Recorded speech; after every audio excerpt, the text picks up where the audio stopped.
بچپن سے سنتی آئی تھی کہ میں خوبصورت ہوں۔ ہوش سنبھالا تو آئینے نے بھی میری خوبصورتی کی گواہی دی، لہٰذا خود کو دوسری لڑکیوں سے برتر سمجھنے لگی۔ احساس برتری میں نخوت سے گردن اونچی رکھتی اور کم شکل والوں کو نیچی نظروں سے دیکھتی تھی۔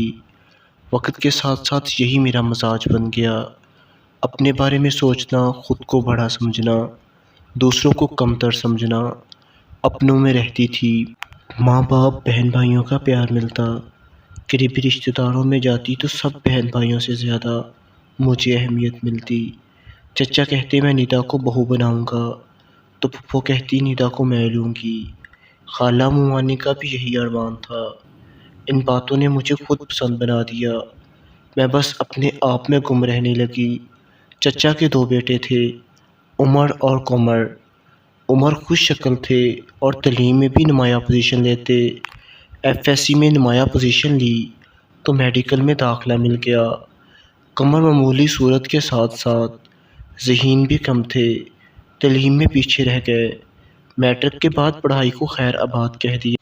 چچا چچی اور امی ابو کا خیال تھا کہ وہ میری شادی عمر سے کریں گے، ان کی پڑھائی مکمل ہونے کا انتظار تھا۔ مجھے بھی عمر دل سے پسند تھے، خوش تھی کہ میری شادی میرے من پسند کزن سے ہوگی، لیکن انا پرست ہونے کے سبب جب عمر آتے تو بات نہ کرتی، ان پر یہی ظاہر کرتی جیسے مجھے ان کی کوئی پرواہ نہیں ہے۔ انہوں نے میرے رویے کا غلط مطلب لے لیا۔ انہوں نے سوچا شاید ندا مجھے پسند نہیں کرتی۔ میری بیوقوفی یہ کہ ان کے سامنے قمر کو زیادہ اہمیت دیتی اور ان کے ساتھ ہنسنا بولنا شروع کر دیتی۔ تبھی عمر کو غلط فہمی ہو گئی کہ میں ان سے شادی نہیں کرنا چاہتی بلکہ قمر کو پسند کرتی ہوں۔ میں تو یہ سب جان کر کرتی تھی کہ عمر کو میری اہمیت کا احساس رہے۔ جب کہ وہ نا امیدی کا شکار ہونے لگے، عمر نے ڈاکٹری کی تعلیم مکمل کر لی تو گھر میں شادی کی بات چلی۔ میرے من میں لڈو پھوٹ رہے تھے، بہت خوش تھی، لیکن جو ہی عمر کو دیکھتی منہ دوسری طرف پھیر لیتی، اس کے چہرے پر پریشانی کے آثار ابھر آتے۔ تب میں اپنے منگیتر کی پریشانی سے لطف اندوز ہوتی، سوچتی تھی شادی کے بعد انہیں بتا دوں گی کہ میں تو آپ کو ستانے کے لیے مصنوعی بے رخی اختیار کرتی تھی، جبکہ دل و جان سے آپ کو چاہتی تھی۔ جس شام شادی کی تاریخ کے لیے بزرگوں نے مشورہ کرنا تھا، اسی صبح عمر نے مجھے کہا ندا آج تم سے بہت ضروری بات کرنی ہے۔ میں نے کہا پھر کر لینا۔ نہیں آج ہی کرنی ہے، یہ زندگی بھر کا معاملہ ہے، کہیں ایسا نہ ہو کل تمہیں یا مجھے پچھتانا پڑے۔ میں نے اپنے منگیتر کی الجھن کو سنجیدگی سے لینے کی بجائے کہا پھر بات کر لیں گے، ابھی میرے پاس وقت نہیں ہے، امی کے ساتھ بازار جانا ہے، میں شادی کے مسئلے پر بات کرنا چاہتا ہوں۔ آج شام ہمارے بزرگ ہماری شادی کی تاریخ رکھ رہے ہیں، اس لیے تم سے بات کرنا ضروری ہے۔ یہ بزرگوں کا معاملہ ہے، وہ جانے، ہمیں بات کرنے کی کیا ضرورت ہے؟ میں تمہاری مرضی معلوم کرنا چاہتا ہوں۔ ارے بھائی کہہ جو دیا، میرے پاس ایسی فالتو باتوں کے لیے وقت نہیں ہے، مجھے بازار جانا ہے۔ میں نے کہا تو ان کا منہ اتر گیا، وہ افسردہ ہو کر چلے گئے اور میں دل ہی دل میں مسکرائی کہ یہ بھی کیا یاد کریں گے۔ شادی کی تاریخ طے ہونے والے دن ہی کیسا ستایا تھا، یقین تھا کہ ہماری شادی کی تاریخ رکھی جا رہی ہے۔ بزرگ سارے راضی تھے، گھر کی ساری تیاریاں مکمل تھیں، اب ہمیں ایک ہونے سے کوئی نہیں روک سکتا۔ اس رشتے پر سارا گھر راضی اور خوش تھا۔ کاش مجھے خبر ہوتی کہ یہ مذاق کس قدر مہنگا پڑے گا۔ انہوں نے اپنے والدین سے جا کر کہا کہ وہ ہرگز مجھ سے شادی نہیں کریں گے، اگر مجبور کیا تو گھر چھوڑ دیں گے۔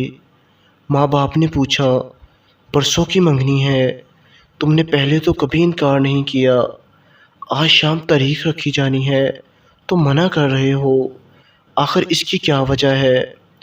اس کی وجہ یہ ہے کہ میرے ساتھ میڈیکل کالج میں ایک لڑکی پڑھتی تھی، مجھے اپنی اس کلاس فیلو سے شادی کرنی ہے۔ اگر آپ لوگوں نے میری بات نہ مانی اور ندا کے ساتھ شادی کی تاریخ رکھ دی تو میں عین شادی والے دن گھر سے چلا جاؤں گا۔ غرض اس نے اس شد و مت سے اپنا غصہ نکالا کہ چچا اور چچی گھبرا گئے اور انہوں نے میرے والد کو عمر کے اس فیصلے سے آگاہ کیا۔ والد بھی پریشان ہو گئے کہ عمر کو عین وقت پر کیا ہو گیا جبکہ وہ اس رشتے پر خوش تھا۔ اس شام بزرگوں نے شادی کی تاریخ رکھنے کا ارادہ بدل دیا۔ چچا نے کہا پہلے عمر کو سمجھانا پڑے گا، ایسا نہ ہو کہ اس کی مرضی کے بنا تاریخ رکھ لیں اور وہ بھاگ جائے۔ کسی نے مجھے نہ بتایا کہ کیا معاملہ ہوا ہے۔ والدہ نے بتایا تمہارے چچا والوں کی تیاری ابھی ادھوری تھی، اس لیے کچھ دنوں کی انہوں نے مہلت لی ہے۔ انہوں نے یہ سمجھا شاید اصل بات معلوم ہونے سے مجھے صدمہ ہوگا، اس صدمے سے بچانے کے لیے مجھ سے بات چھپا لی۔ چچا چچی نے بیٹے کو سمجھایا، وہ نہ مانا تو کہا کہ اچھا وہ لڑکی دکھاؤ جسے تم نے شادی کے لیے پسند کیا ہے۔ پھپھو کی بیٹی سلطانہ بد شکل اور کالی کلوٹی ہونے کے ساتھ ساتھ چھوٹے قد کی موٹی لڑکی تھی۔ خدا جانے کیا سوچ کر عمر نے اپنی کلاس فیلو کی بجائے سلطانہ کا نام لے دیا، جس پر سبھی دنگ رہ گئے۔ تاہم پھپھی نے سنا تو ان کی باچیں کھل گئیں، دوڑی آئیں، والد اور چچا سے منت کرنے لگیں کہ عمر اگر سلطانہ سے شادی کے لیے کہتا ہے تو آپ لوگ مان جائیں، سلطانہ کم شکل ہے تو کیا، آپ لوگوں کا خون ہے، بہن کے ساتھ رشتہ مضبوط کر لیں گے تو عمر بھر دعائیں دوں گی، جب لڑکا راضی تو کیا کرے گا قاضی۔ سلطانہ والد اور چچا کی سکی بھانجی تھی، عادت کی اچھی تھی، بس انہوں نے عمر کی مرضی جان کر اس کی شادی سلطانہ سے کر دی اور میں منہ دیکھتی رہ گئی۔ ایک بدصورت لڑکی کو جب عمر نے مجھ پر ترجیح دی تو مجھے لگا جیسے کسی نے میرے منہ پر گونسا مارا ہو اور میری خوبصورتی کی توہین کی ہو۔ مجھ پر سلطانہ کو برتری دینے کا مطلب مجھے جلا کر راکھ کر دینا تھا، میری حسین صورت کا مذاق اڑانا تھا۔ بہرحال میرے منگیتر نے مجھے دھتکار کر اپنی بدصورت پھپھی زاد کو شریک حیات چن لیا۔ جس روز ان کی شادی تھی میں انا پرست دوسروں کے سامنے ہنستی کھلکھلاتی پھر رہی تھی جیسے مجھے کوئی پرواہ نہ ہو، لیکن میرا دل اندر سے لہو لہان تھا، خون کے آنسو رو رہا تھا، مگر کسی پر اپنے غم کو ظاہر کرنے میں بھی توہین محسوس ہوتی۔ لگتا تھا کہ عمر نے جو بدلہ لیا ہے، جو تیر مارا ہے، وہ نشانے پر لگا ہے۔ سبھی حیران تھے کہ عمر نے اچانک یہ کیسا فیصلہ کیا ہے، شاید پھپھی نے کوئی جادو کر دیا ہے۔ یہ تو صرف میں جانتی تھی کہ اس نے ایسا کیوں کیا ہے، مخصوص مجھے جلانے کے لیے تاکہ میرا غرور ٹوٹ جائے اور میں عمر بھر روتی سسکتی رہ جاؤں۔ ایک دن اچانک اس کا میرا سامنا ہوا۔ اس نے میرا اترا ہوا چہرہ دیکھ کر کہا، غرور کی پتلی ابھی یہ کم ہے، جی تو چاہتا ہے کہ تجھے اتنا جلاؤں کہ تو جل کر راکھ ہو جائے۔ اس کی شادی سلطانہ سے ہو گئی۔ وہ خود بھی اس انتخاب پر خوش نہ تھا، مگر انسان بعض اوقات انتقام کی جذبات میں ڈوب کر بہت غلط فیصلے کر لیتا ہے۔ اس فیصلے کے بعد وہ ضرور پچھتاتا ہوگا، مگر وہ بھی کم انا پرست نہ تھا۔ اس نے کسی پر یہ ظاہر نہ ہونے دیا کہ وہ اس فیصلے پر خوش نہیں ہے۔ سلطانہ کو بھی کوئی ایسا احساس نہ ہونے دیا، اس کے ساتھ حسن و سلوک کا برتاؤ رکھا۔ ابھی میرے آنسو بھی خشک نہ ہوئے تھے کہ چچا چچی نے امی ابو سے ایک بار پھر گھر جوڑ کر لیا۔ چچی نے کہا، یہ میری بہو بننے والی تھی، میری ہی بنے گی۔ چچا نے بھی والد کی منت کی۔ عمر نے اپنی سی کر لی، قمر بھی ہمارا بیٹا ہے، ندا کا رشتہ قمر کے لیے دے دیں، ہم ندا بیٹی کو لے کر ہی ٹلیں گے۔ قمر نے پڑھائی چھوڑ کر جنرل اسٹور کھول لیا تھا جو بہت اچھا چل رہا تھا۔ ظاہر ہے گھر کا لڑکا تھا، اس میں کیا کمی تھی۔ تھوڑے سے انکار کے بعد والدین نے قمر کو داماد بنانا قبول کر لیا۔ میں ہرگز قمر سے شادی نہ کرنا چاہتی تھی، عمر کے گھر میں اس کی بھابھی بن کر عمر بھر کے لیے اس کے سامنے ہرگز جلنا نہ چاہتی تھی، مگر اس نے تو مجھے جلا کر راکھ کرنا تھا۔ لہٰذا عمر نے بھی اس رشتے کی بھرپور حمایت کی اور میری شادی بزرگوں نے قمر سے کر دی۔ میں لڑکی تھی، کچھ نہ کر سکی۔ سبھی رشتہ دار حیران تھے کہ عمر نے اتنی خوبصورت منگیتر کو ٹھکرا کر ایک بدصورت لڑکی کو پسند کیا اور اب ایک ڈاکٹر کی بجائے ندا ایک دکاندار کی بیوی بنی ہے۔ لوگوں کی باتیں سن کر میں سوچتی تھی کہ جو ہوا میری اپنی نادانی اور غلطی کی وجہ سے ہوا۔ جب مجھے اپنے گھر میں دلہن بنا دیکھا تو عمر گھر سے چلا گیا، خود کو باہر کے کاموں میں مصروف رکھا۔ ہفتہ بھر دن میں گھر نہ آیا۔ رات گئے آتا جب سب اپنے کمروں میں سونے جا چکے ہوتے۔ اس ضدی انسان نے انتقام لینے کے بعد شاید اپنا بھی چین کھو دیا تھا۔ وہ جلد ہی علیحدہ گھر میں شفٹ ہو گیا اور کچھ عرصے کے بعد اعلیٰ تعلیم کے بہانے بیرون ملک چلا گیا۔ سلطانہ 1 سال سسرال میں رہی، پھر پھپھو اسے اپنے گھر لے گئیں۔ کوئی اولاد نہ تھی۔ وہ عمر کے انتظار میں گھل گھل کر زندگی گزارنے لگی۔ وقت تیزی سے گزرنے لگا، یہاں تک کہ 10 سال گزر گئے۔ اللہ تعالیٰ نے مجھے 3 بچے عنایت کر دیے۔ میں انہیں پا کر پچھلی باتیں بھول کر اپنی زندگی میں گم ہو گئی۔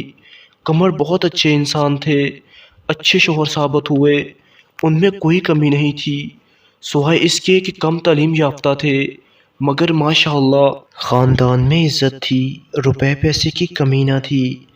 بنگلہ بنوایا، گاڑیاں، نوکر، میرے پاس سبھی کچھ تھا، اولاد کی نعمت بھی تھی، کسی شے کی کمی نہیں تھی۔